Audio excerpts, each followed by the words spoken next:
So in this video, I'll be demonstrating a project I've been working on for quite a while now. And I find this project extremely interesting because it's the first project I got to work with a very large sized data. And I found that very interesting, especially with the way I obtained this data.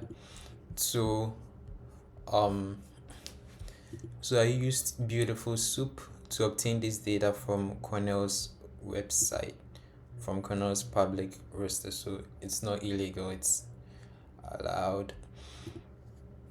So yeah, I created a Beautiful Soup object and got the page. I passed this as an HTML. Then yeah, so that's what this function. So this function goes through every link on the website to get the courses. So the courses are then passed into a database, which I have here.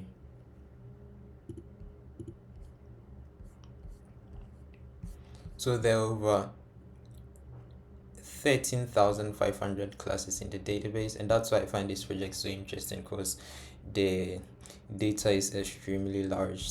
So what this whole application does is that it queries the database and shows classes by building data within 1 hour from your current time.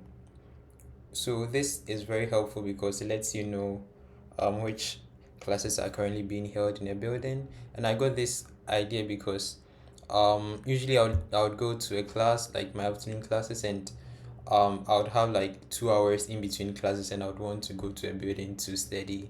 But it gets really annoying when like you are studying and people come in to have their classes, and you'd have to go out and all that, because you didn't know there was a class that was going to be held like in that particular class at that time.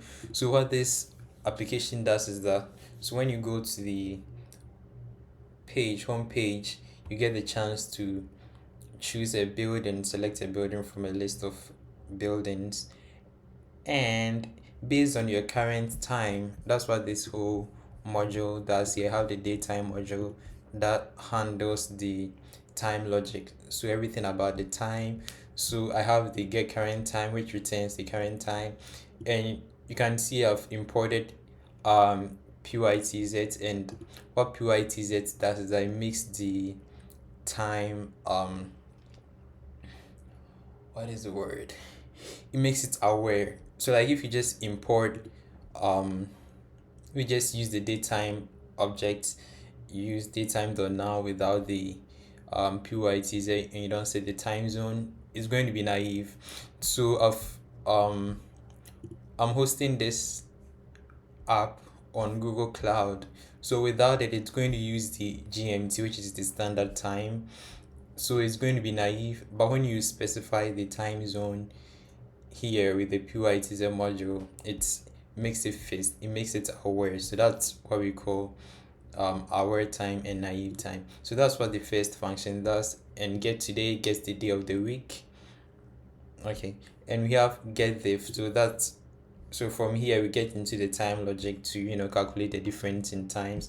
So on the database, you realize I have 1 2 3 4 5 6, I have 6 fields for day of the week, location, and time. So these are the very important columns that are going to be essential in like how the app functions. So day of the week, because you didn't want to query the data by the database by say Thursday when the day is actually Wednesday, it wouldn't make sense. So I have the days of the week, the building, and the time period. So if the class has already started, the app is going to show you that the class will be over in say 10 minutes, say 5 minutes, so that you know whether like you should wait for the class to be over, or you should just go and look for another building. In the class is here to start, it's going to tell you, oh, this class starts in say 15 minutes, this class starts in 20 minutes. Okay, for you to know how much time you have in the class before like another class begins. So that's so back to the daytime module. So I have a bunch of functions that does all the time logic, time to seconds, get time str, convert the time to a string, makes it more presentable. Get diff, that's what like calculate the difference in times between your current time and the lecture time. And I have this app.py. This is the main Flask app with my routes defined. And this the app is rendered in a template. So I have the templates for it that have my index.html and results.html. So index.html is the home page. Yeah, so that's what the home page points to. And we have the results.html. That's what the page that displays the results of your search. Yeah, so let me just, so this project is containerized on Docker and I've deployed it on Google Cloud. So yeah, I'm going to run it now to demonstrate it.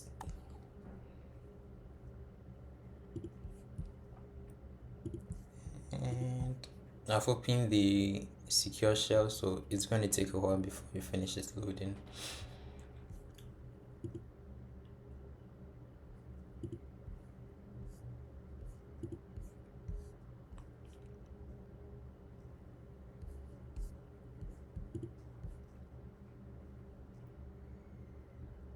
Okay, and I'm in. So let me first check the images.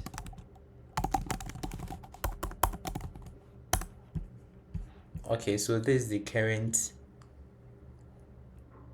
version of the app right here. So let me go ahead and run that.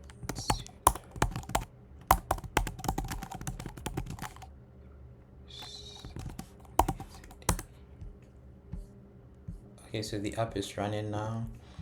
So when you go to the external IP, yeah, you get it. Then just type the build, say Philips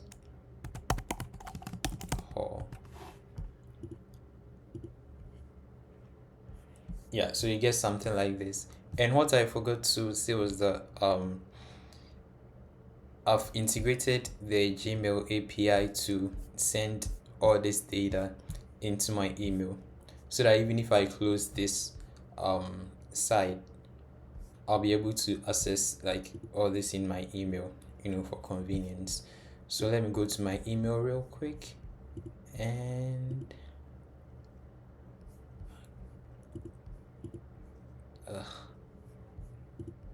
my email is acting up.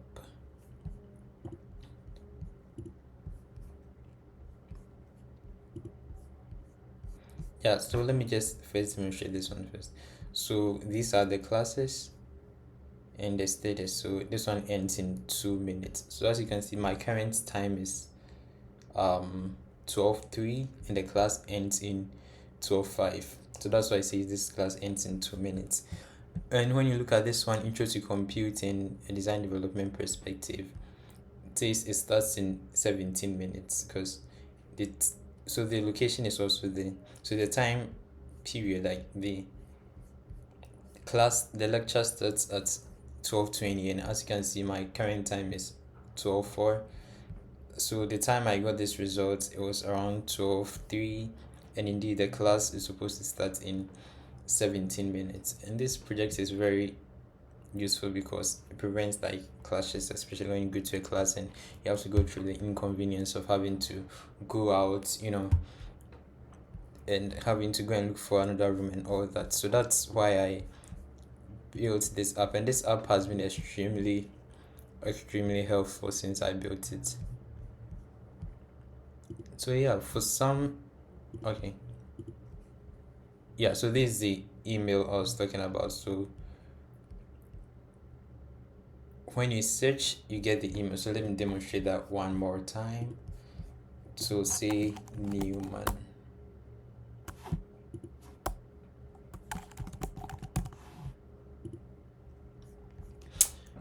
Okay, so that's Newman, class starts in 9 minutes, ends in 54 minutes,